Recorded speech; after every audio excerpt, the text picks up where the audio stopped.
Mungu. Kwa hivyo unaposoma, unapotafakari, akili yako na roho yako iwe pale. Uone kabisa unaongea na kina Elia, unaongea na kina Nyerere, unaongea na kina Kwame Nkrumah, unaongea na kina Martin Luther King Jr. Hapo akili yako inahama. Lakini kuna mwenzangu na mie, akati anasoma na kula mandazi, anatafuna bigiji, anapiga kelele, mwingine hivi, pale mambo yatakupita. Wanasema garbage in, garbage out.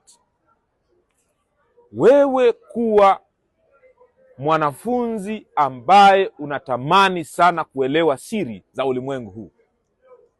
And the person who has the most to do with you is you, not your parents.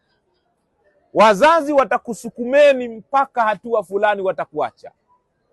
Na usije ukaamini, mimi ninakwambia, usije ukamwamini mtu ambaye anakuambia atakuwa na wewe milele.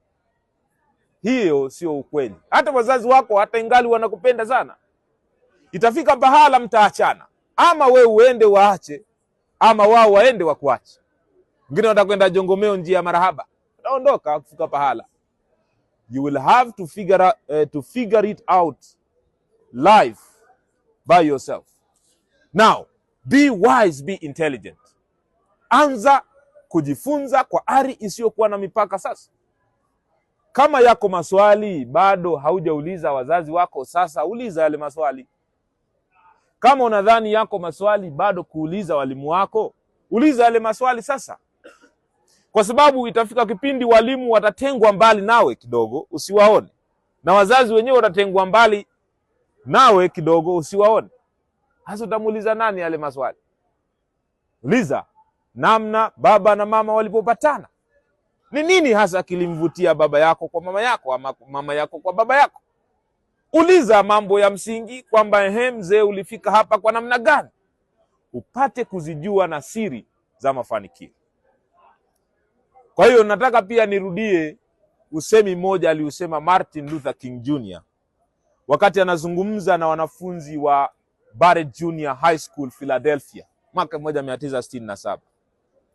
Anawauliza wale wanafunzi kama ninyi, anawauliza, anawaambia, what is in your life blueprint?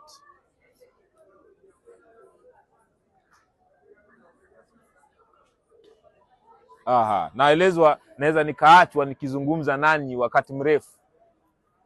Kwa hivyo namalizia kwa ufupi kabisa kwamba ni nini ramani basi ya maisha yako. Kabla watu hawajajenga nyumba wanakuwa na ramani. Kabisa unaona ramani ya nyumba itakavyokamilika. Kabla watu hawajaanza biashara wanakuwa na business plan. Unaona kabisa mpango wa biashara. Kabla watu hawajaanza safari wanajua wapi wanakofika na usafiri gani watatumia.